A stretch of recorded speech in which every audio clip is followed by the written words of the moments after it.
C'est vrai que la pratique du fouet, la discipline du fouet en tant que telle, c'est une pratique qu'on a cultivée dans des années sans la dire en tant que discipline, mais qu'on la pratique au quotidien. Et c'est une pratique qui est unique au monde.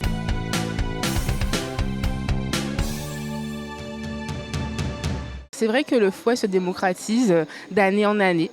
Et je ne dirais pas que c'est moi, forcément, en tant que présidente qui amène cela. Je pense que c'est les temps qui changent. Depuis l'année dernière, on a une participante, Maëva Barnabo, qui a franchi un step, qui a marqué l'histoire avec une première participation féminine.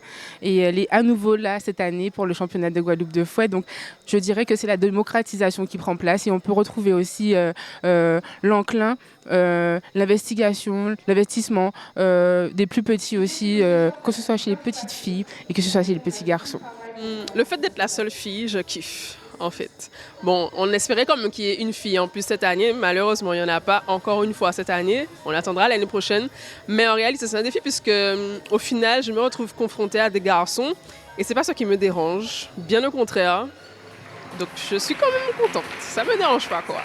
Le fait de faire du fouet me procure beaucoup de satisfaction parce que c'est de la performance. Il faut de la puissance, de la force, de l'endurance. Et c'est toutes ces choses réunies qui font que je kiffe.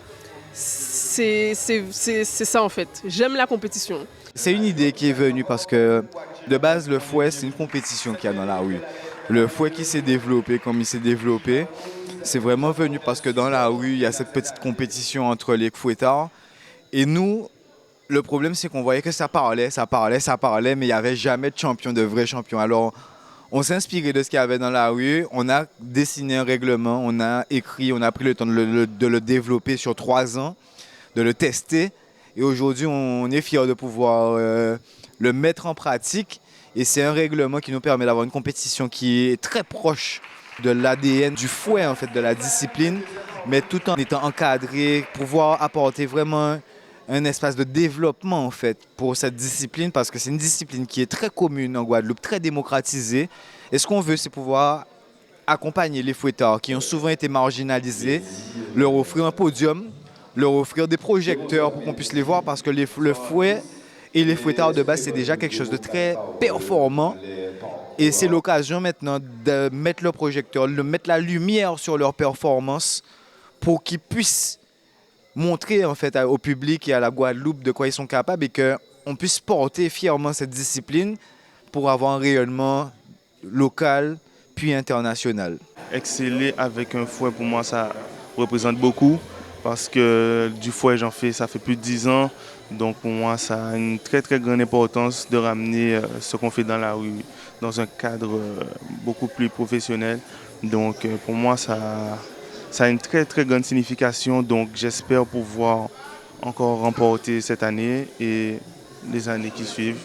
Alors remettre mon titre en jeu, je suis super content, super fier, j'ai beaucoup de bonnes sensations, je me sens bien. Donc je suis prêt pour la compétition, je suis prêt pour tous les candidats. Donc c'est vraiment une très bonne sensation, je suis content. Et si c'est à refaire, je le referai. Pour ma première fois, bon, je vais regarder qu'est-ce que ça va donner. Je vois qu'il y a les plus méchants. Bon, je vais tester, je vais regarder et je vais voir qu'est-ce que ça va donner. Bon, le fouet, c'est une histoire et ça me permet de me détendre et d'évacuer. C'est vrai que la pratique du fouet, elle est plus connue en Guadeloupe, mais elle est aussi existante dans la Caraïbe, dans les îles plutôt anglophones. Donc finalement, on apporte quelque chose qui est propre à nous-mêmes, mais qui est déjà connu à l'extérieur. Donc ça permet déjà d'avoir une ouverture pour que nous, on puisse demain s'implanter et faire ce pas, franchir ce pas de garder cette pratique chez nous, l'exporter pour qu'elle puisse être connue et différemment. Donc oui, l'idée, c'est grâce à la Ligue de fouet, grâce au championnat de Guadeloupe de fouet, passer les barrières qui restent au niveau régional et de faire en sorte qu'à l'international, on puisse être reconnu. Le fouet, c'est vraiment quelque chose d'ancré dans la culture et c'est important pour nous de faire en sorte qu'il y ait une préservation de ce patrimoine et une modernisation en fait pour lui apporter un développement parce que c'est quelque chose qui a souvent été marginalisé en fait et pourtant qui a son importance. Et c'est l'occasion pour nous, avec ce championnat, de de donner vraiment un cadre et d'apporter un standing autour de la discipline parce qu'en fait, on ne prend pas le temps d'observer, mais le génie, il n'est pas que dans l'idée, le génie, il est déjà dans le développement des fouettards, dans l'outil, dans le développement. C'est de l'ingénierie qu'ils font avec leurs outils, avec le fouet qu'ils développent.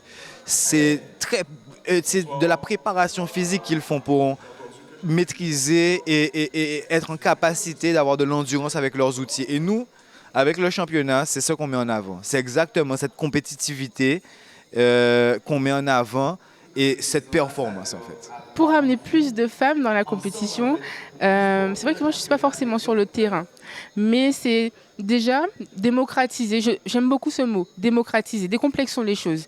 C'est vrai qu'on a dans nos mœurs et dans la culture l'habitude de voir des hommes pratiquer le fouet, mais c'est quelque chose qui se casse de plus en plus. Donc c'est mettre en avant celles qui franchissent ce pas, qui sont fouettardes. Moi aussi je suis fouettarde. Donc c'est montrer que finalement c'est pas si compliqué, c'est comme un sport, on apprend et pourquoi pas finalement tester pour pouvoir comprendre si on aime ou si on n'aime pas.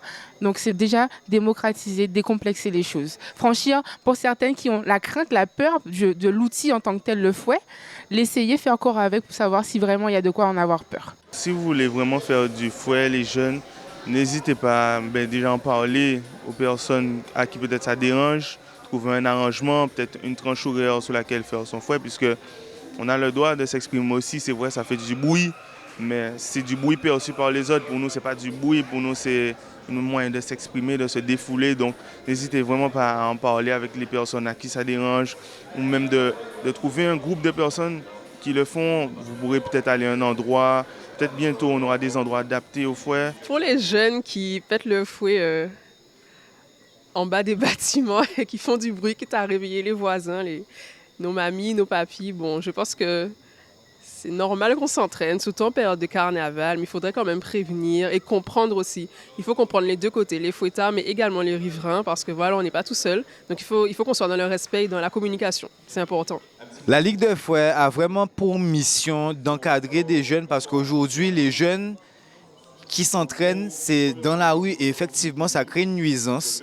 Ça crée une nuisance pour la population. Mais il faut savoir que ce sont des jeunes, au moins, au lieu d'être en train de jouer les brigands, ils sont occupés à faire quelque chose.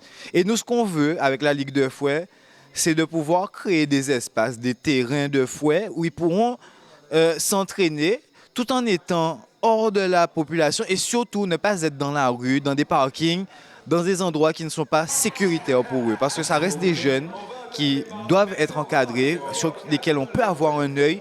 Il suffit juste de créer les infrastructures pour qu'on puisse ensemble les encadrer, les aider à développer.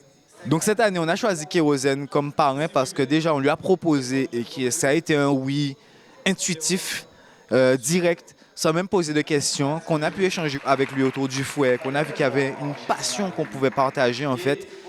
Et on sait ce que l'image de Kérosène représente pour la Guadeloupe, surtout avec le thème qu'on porte, péter fouette pas péter balle. Pour nous, ça faisait sens que quelqu'un qui adhère à l'idée du championnat et qui peut être porteur de ce message puisse nous accompagner et apporter sa légitimité et son ancrage au championnat.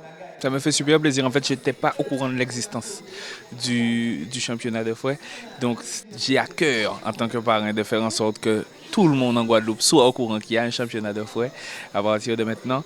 Et non, ça fait super plaisir parce que tout m'a plu, en fait, dans le projet. Vraiment, tout m'a plu. Premièrement, l'ambition de la Ligue de fouet, de l'organisation, de professionnaliser quelque chose qu'on voit comme banal, premièrement. Ensuite, de l'exporter, de valoriser notre culture. Il y a des choses que moi-même, je ne savais pas. Je croyais que plusieurs carnavals dans le monde avaient des fouettards de cette envergure-là. Or, j'ai appris que négatif, on est les seuls. On est les seuls, ce qui donne effectivement... et c'est devenu tellement banal avec l'habitude qu'on ne prend pas conscience. Donc effectivement, ça donne un côté vraiment sportif à la chose. Ensuite, le slogan « péter fouette, pas péter balle », la solidarité autour des fouettards entre eux-mêmes. En fait, tout était réuni. Quand ils m'ont présenté le projet, parce qu'au début, je me suis dit, un championnat de fouet, qu'est-ce dis-moi là? Mais quand ils se sont vraiment expliqués, quand ils ont approfondi, tout était bon. Je pouvais faire qu'accepter. Le fouet fait partie intégrante du carnaval. Et justement, comme je disais, on a tellement eu l'habitude de voir des fouettards qu'on a banalisé. Et comme toute chose qui est devenue banale, c'est devenu presque dérangeant. Pour certains, bien sûr, parce qu'il y a d'autres personnes comme moi qui viennent au carnaval d'abord pour le fouet. Mais pour ceux qui sont dérangés, je voudrais juste leur dire, ça fait notre spécificité, ça fait la spécificité de notre carnaval. Et il faut qu'on essaie de faire en sorte que ça devienne une fierté, que ça devienne une discipline sportive. Et prendre conscience justement qu'on est les seuls à avoir ce niveau d'excellence et qu'on apprenne à se valoriser nous-mêmes. C'est vrai que la pratique du fouet, la discipline du fouet en tant que telle, c'est une pratique qu'on a cultivée des années sans la dire en tant que discipline, mais qu'on la pratique au quotidien. Et c'est une pratique qui est unique au monde finalement. C'est un savoir-faire qui est unique. Donc pour nous, c'était vraiment important de mettre en lumière cette pratique pour que demain on puisse de plus en plus voir d'autres communautés la pratiquer, peut-être pas sur l'aspect culturel, mais sur l'aspect sportif.